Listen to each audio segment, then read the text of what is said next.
Bueno, mis hermanos, muy buenos días. Pensaba en las participaciones de la mañana, en los muchos llamados que tiene la palabra de Dios a vivir en paz los unos con los otros.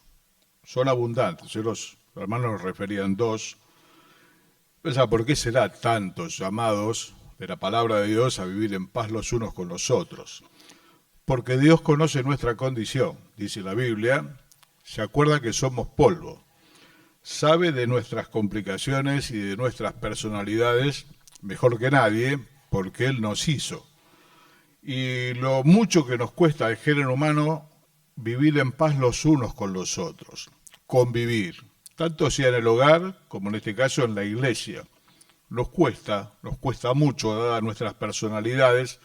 Por eso en distintos pasajes de la palabra de Dios, Él da instrucciones para que esto sea posible.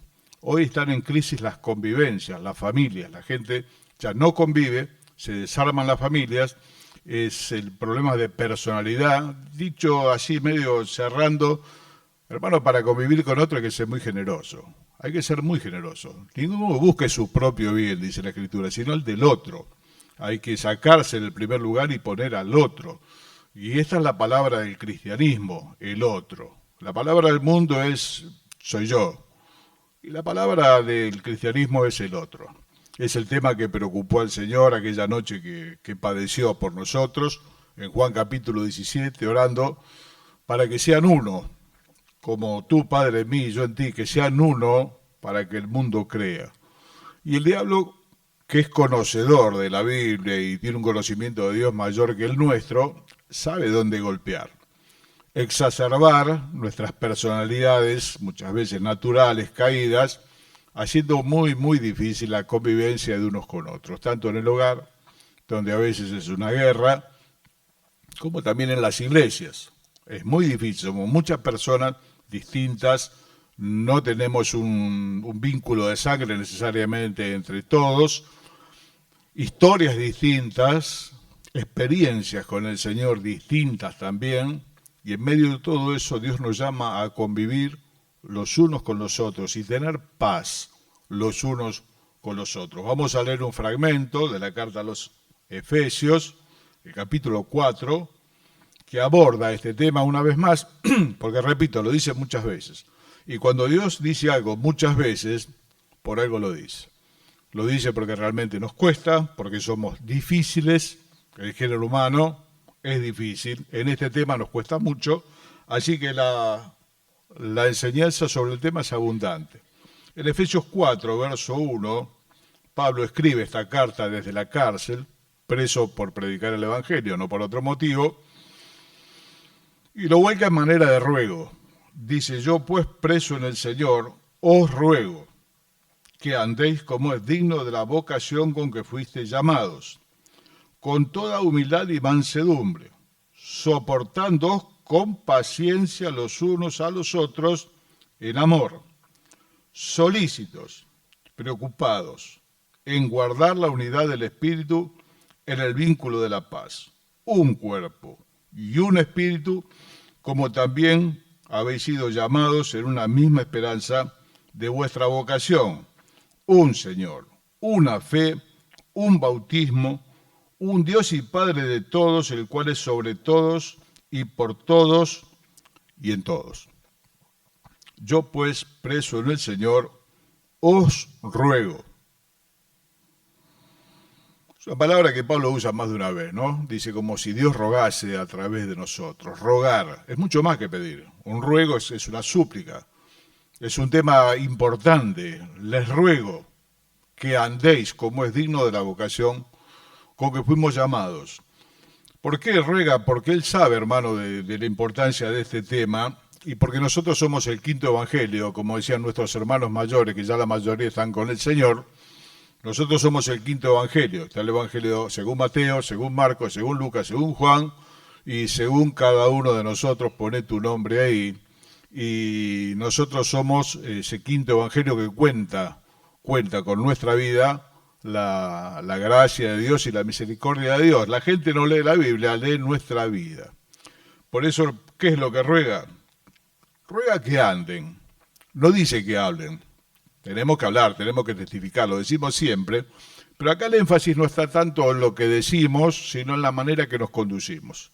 Andar habla de la manera que nos conducimos en lo cotidiano, no solamente en la iglesia, en lo cotidiano, en nuestra familia, cómo nos conducimos, cómo andamos. No solamente cómo decimos, todos más o menos tenemos idea de lo que hay que decir y qué es lo que el otro quiere escuchar, y bueno, pero el énfasis está puesto en cómo nosotros nos conducimos, cómo andéis. Hace muchos años nos visitaba don Santiago Aguirre, allá del Chaco impenetrable, y bueno, venía con un hermano que lo acompañaba, y le decía cómo se daban cuenta cuando las personas realmente habían tenido un encuentro con el Señor, en un ambiente muy, muy difícil. Dice, mira, hermano, es sencillo, acá la gente se da cuenta por la manera que andamos, que hemos cambiado, ¿no? Muchos problemas de alcohol, de violencia, en algunas partes del interior. La gente ve el cambio, ve cómo la persona anda, no tanto como dice, tampoco tiene mucha elocuencia en decir y conocer, pero lo ven que anda distinto, como aquel endemoniado gadareno, ¿no? Andaba de una manera, después que se encontró con el Señor, andaba de otra, quería seguir al Señor, estaba en su cabal juicio. Ese cambio que se produce en nuestros hechos de vida cotidianos. Todos nosotros estamos acostumbrados al discurso, dicho con todo respeto, porque es la palabra de Dios, y al decir, pero hermano, Dios pone la mira en lo que nos conducimos y andamos, y las personas también, Nuestros propios hijos no se guían tanto por lo que decimos, sino por lo que hacemos. Son los primeros testigos de nuestros matrimonios y demás. Por más que le digamos a nuestro hijo y le demos la correcta enseñanza y doctrina, nuestros hijos nos miran cómo nos conducimos, cómo nos tratamos, y bueno, así nos ponemos de manifiesto en la sociedad y en la iglesia. No es tanto lo que decimos, hermano, es lo que hacemos. Nuestra verdadera fe se manifiesta a través de la forma en que andamos, no en la forma que decimos, que también tenemos que decir. ¿Cómo tenemos que andar? Como es digno de la vocación con que fueron llamados. En otro texto dice, yo les ruego que anden como es digno del Señor. ¿Cómo es digno del Señor? ¿Cómo es digno de hijos de Dios? Hay conductas que no son propias para los hijos de Dios. No son propias de un hijo de Dios. Y las tenemos que dejar de lado. La gente anda como puede, en la vanidad de su mente, dice Pablo, ¿no? ¿Qué significa? La mente vacía. Anda detrás de cosas que no tienen sentido. Pero acá, ¿qué se espera? Y dice, hermano, de nosotros, de vos y de mí, se espera que andemos como es digno del Señor. Que las personas nos puedan ver, como veían los discípulos, y los reconocían que habían estado con el Señor. Los reconocían, no sé si los habían escuchado, pero los reconocían porque hoy se manejaban de otra manera. Eran otras personas, vivían de otra manera. La palabra de Dios es un énfasis muy grande. Dice, el que robaba no robe más, trabaje. Y desechando la mentira, listo. Desechar significa tirar a la basura. Hay que despojarse de eso, hay que dejarlo. No es digno del Señor. No es digno del Señor un montón de conductas que, repito, en el mundo son comunes. No es digno, hermano. Cuando hacemos este tipo de cosas, no estamos representando bien al Señor. Él decía, para que vean vuestras buenas obras y glorifiquen al Padre que está en el cielo. Pero ¿qué pasa cuando el andar es otro? La gente maldice, hermano. La gente maldice y maldice a Dios. Este es creyente y bueno, tantas cosas que a veces nos dicen, ¿no? De cosas de dominio público de algunos cristianos. No es digno, hermano, no es digno del Señor. ¿De qué manera te estás conduciendo? ¿De qué manera yo me estoy conduciendo? ¿Cómo se nota, don Santiago, si esta persona recibió al Señor? Por la forma que anda, dijo. Ya no anda con alcohol, ya no anda en peleas, suele estar en la casa.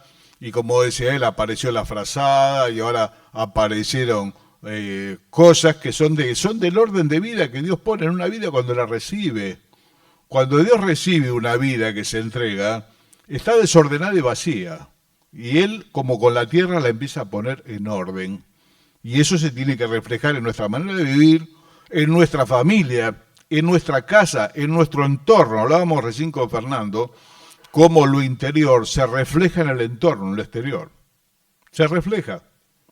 A veces vemos un desorden en algún lugar y adentro vive una persona y ese desorden refleja el desorden que tiene en su alma. No hay otra cosa.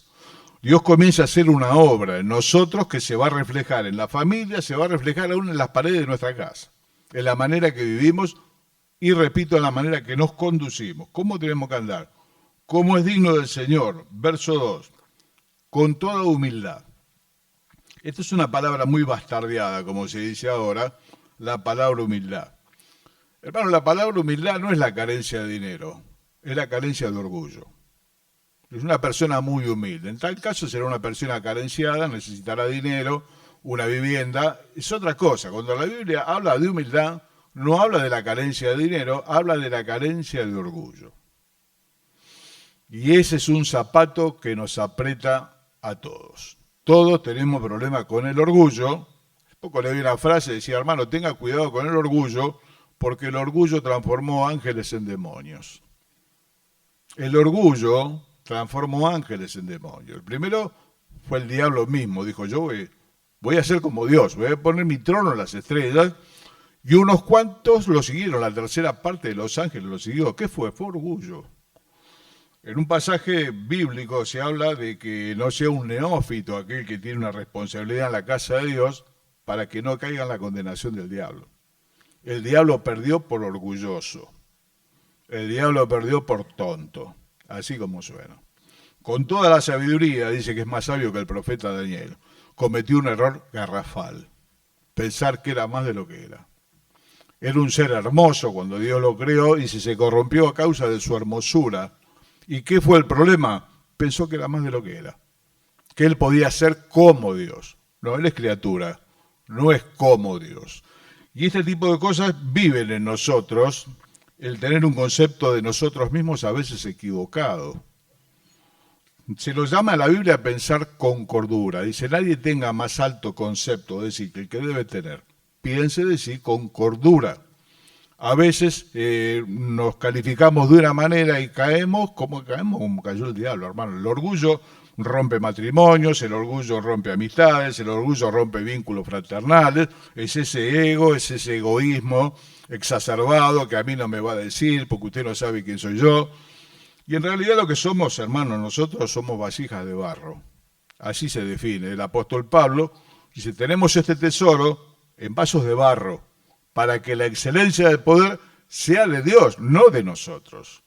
Así que, hermano, esto nos va a ayudar mucho, la humildad, que repito, no es la falta de plata, es la carencia de orgullo, que se tiene que ir achicando, hermano, en el Señor, cada vez más, cada vez más. Como decía Juan el Bautista, es necesario que Él crezca y yo vaya bajando, cada vez más. La humildad para mí es una piedra preciosa. Hay gente que tiene una condición casi natural, es humilde, no tiene orgullo. Otros luchamos mucho con nuestro orgullo, con nuestra personalidad complicada. Por eso es tan complicada la convivencia. Con toda humildad y mansedumbre. Esta es otra palabra también que se tergiversó. Se piensa del hombre o de la mujer manso como alguien que no tiene sistema nervioso, ¿no? Una especie de ameba que no.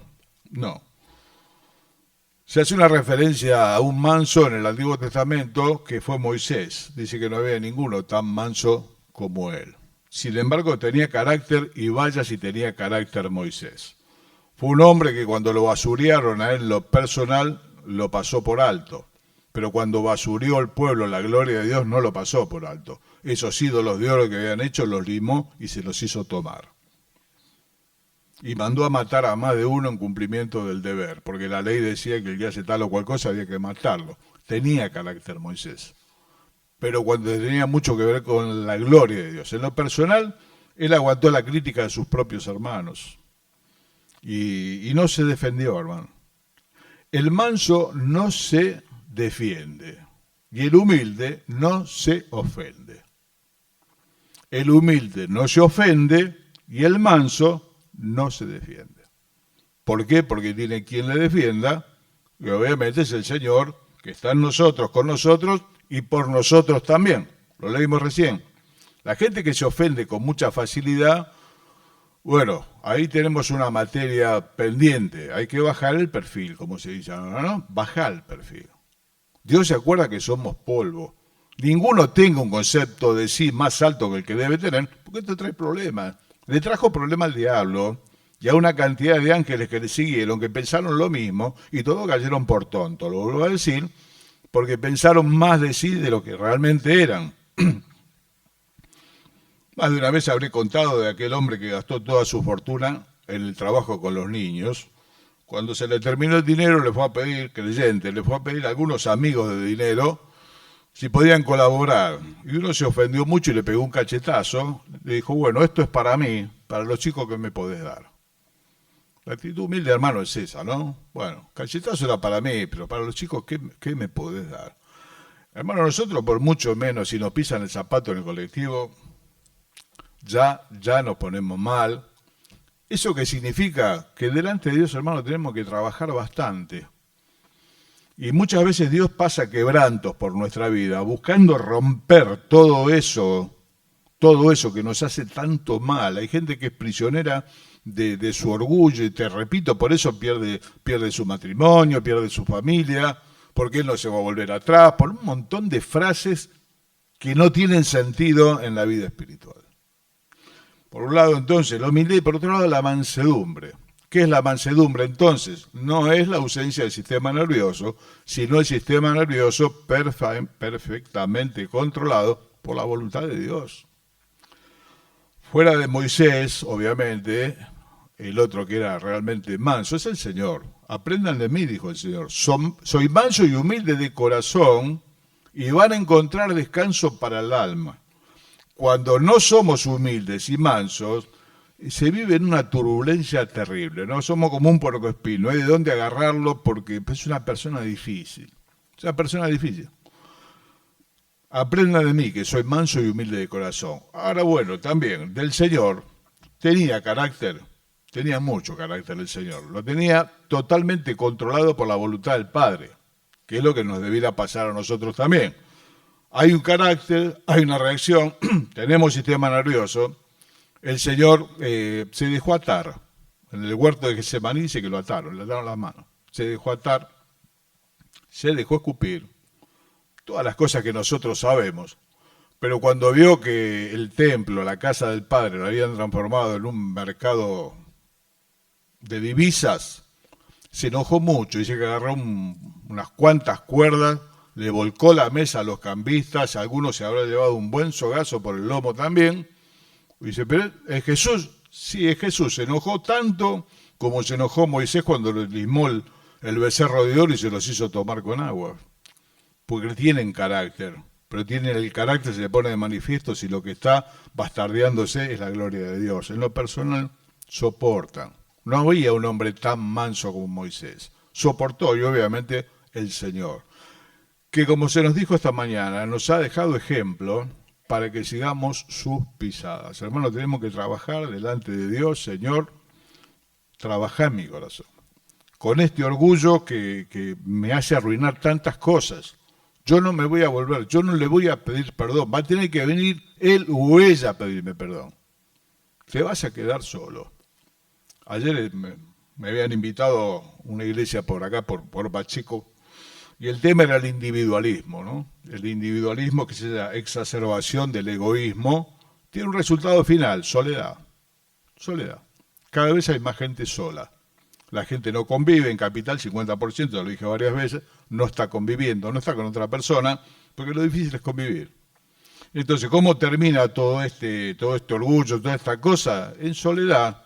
Hace poco leí que hay unos restaurantes donde hay unas mesas grandes y uno se puede sentar a comer con un montón de desconocidos que están en la misma, por así decirlo. Entonces te sentás a comer y por ahí charlas con el de al lado, porque la gente está sola.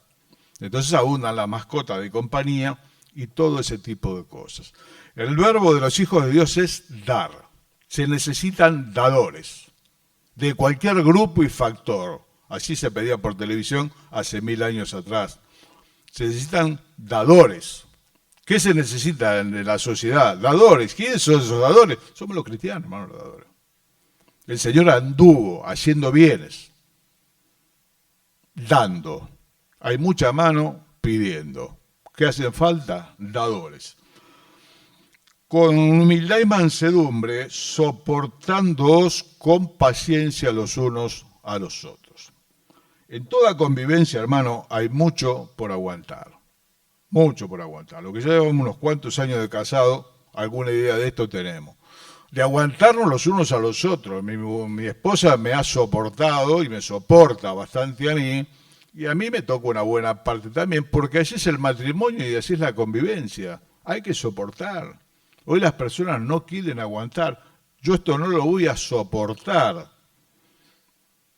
Bueno, querido, buscate uno de esos lugares para comer con la mesa grande, comer con un desconocido, es lo que te espera. Para lo otro hay que dar. Entonces, soportándose, aguantándosela significa meterse abajo, soportar y aguantar al otro como es, con paciencia. ¿Por qué dice con paciencia? Porque hay aspectos de la personalidad que lamentablemente no van a cambiar en nosotros.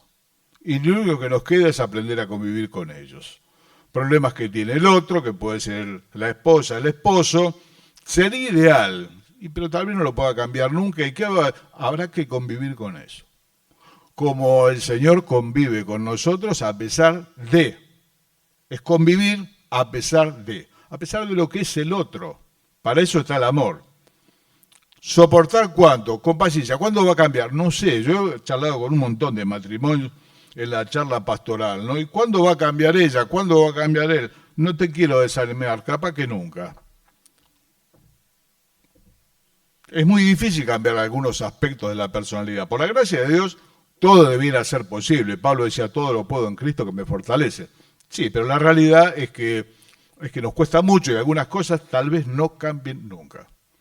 Por eso vamos a tener que acostumbrar a vivir con él, con ella, a pesar de. Y en la congregación también. Pero los hermanos debieran ser así, ya sabemos cómo debieran ser los hermanos, cómo tenemos que ser nosotros.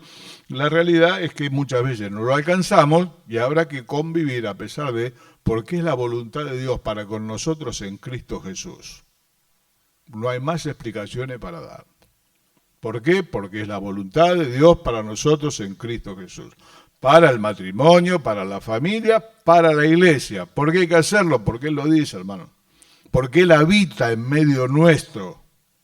Solamente en un momento dijo el Señor en el Evangelio, ¿hasta cuándo os habré de soportar?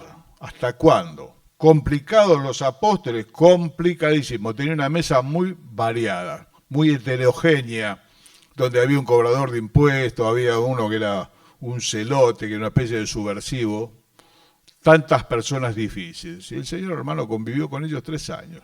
Y el Señor convive con nosotros. Y no se avergüenza de llamarnos hermanos. Lo vamos a tener que tolerar. Es una palabra que está en extinción. Yo no quiero tolerar. Yo no voy a aguantar esto. Te vas a quedar solo. Te vas a quedar sola. Porque el verbo de los hijos de Dios es dar. Así que la recomendación es que sea con paciencia, los unos a los otros en amor. Te repito, no te quiero desanimar, por ese cambio que vos querés en el otro no llegue nunca. Lo que sí podés cambiar es lo tuyo. Esa es buena, ¿no? Algunos chicos, algunas chicas muy enamoradas dicen, yo lo voy a cambiar, sacátelo de la cabeza, nunca lo vas a cambiar. Yo la voy a cambiar, olvídate. Lo que nosotros podemos hacer es cambiar nosotros, eso sí se puede. Con empeño y con la gracia de Dios se puede cambiar nosotros. Y el otro va a cambiar, no sé.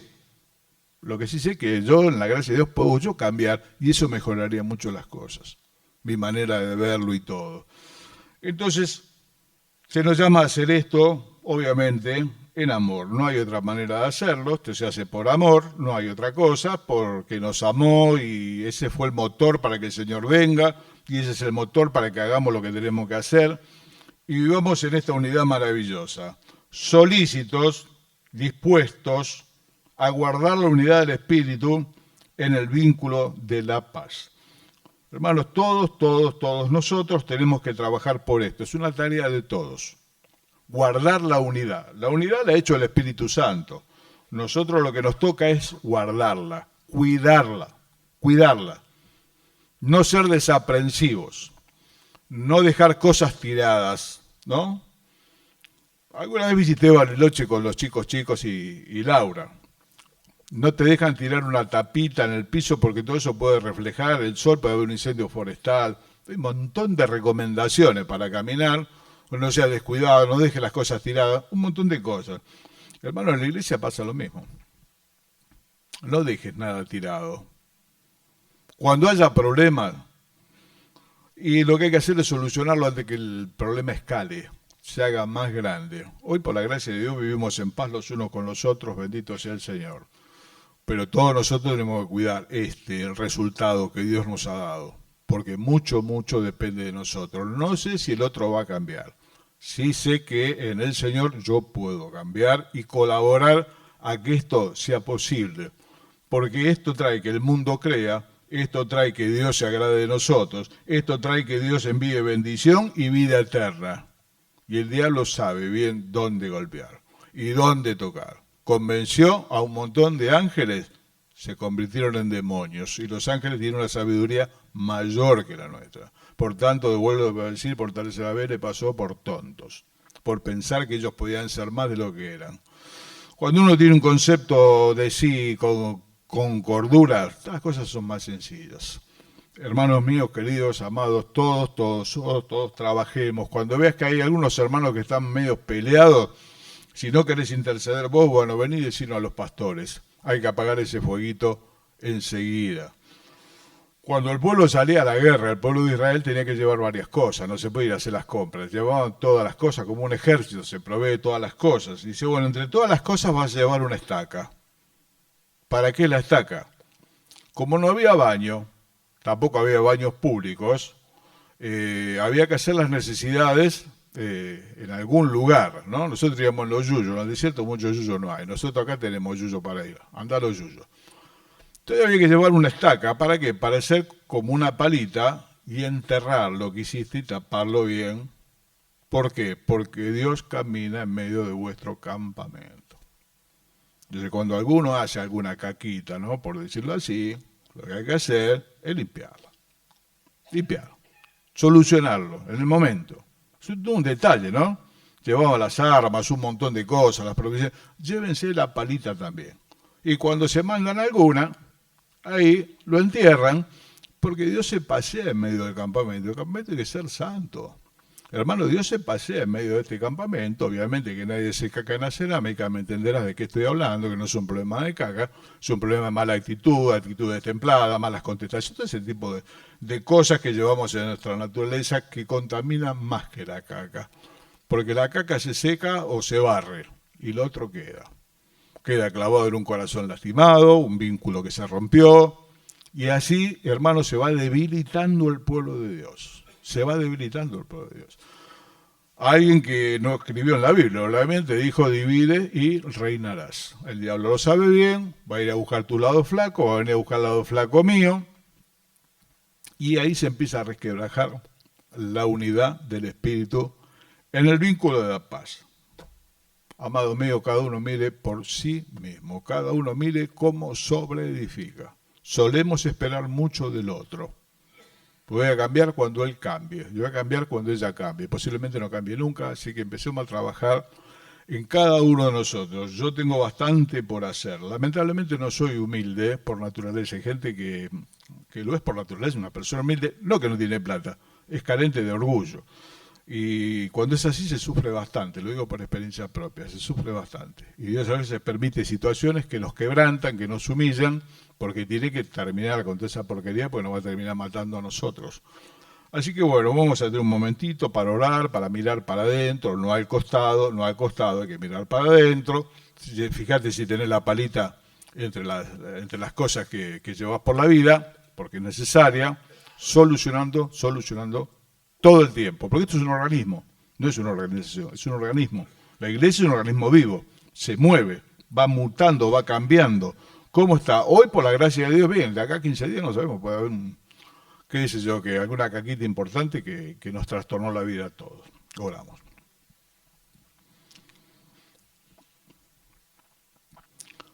Señor, hemos escuchado a lo largo de la reunión y de tantos años este deseo de tu corazón de que podamos ser uno. Señor, Queremos rogar que tú nos ayudes a trabajar en nosotros mismos, Señor, en nuestra propia vida. Que tu gracia nos permita, Señor, alcanzar estas cosas de las que hemos leído, Señor, hoy, acerca de la carencia de orgullo, acerca de la mansedumbre, Señor, que es estar gobernado por tu voluntad y no reaccionar tanto por lo propio, Señor, sino por lo que es tuyo. Danos la bendición, Señor, de todos estar preocupados por mantener esta unidad que nos has regalado por el Espíritu Santo, Señor, una fe, un bautismo, un mismo Dios, Señor, que tenemos todos. Gracias por tu misericordia y tu paciencia para con nosotros, pero ayúdanos, Señor, en esto. Realmente quisiéramos escuchar con provecho, ser solícitos, estar preocupados por el problema en nosotros, si lo hubiese en otros, Señor, poder activar para solucionar todos esos problemas de vínculos. Te lo rogamos, Señor, muy agradecidos, en el nombre del Señor Jesús. Amén. Bueno,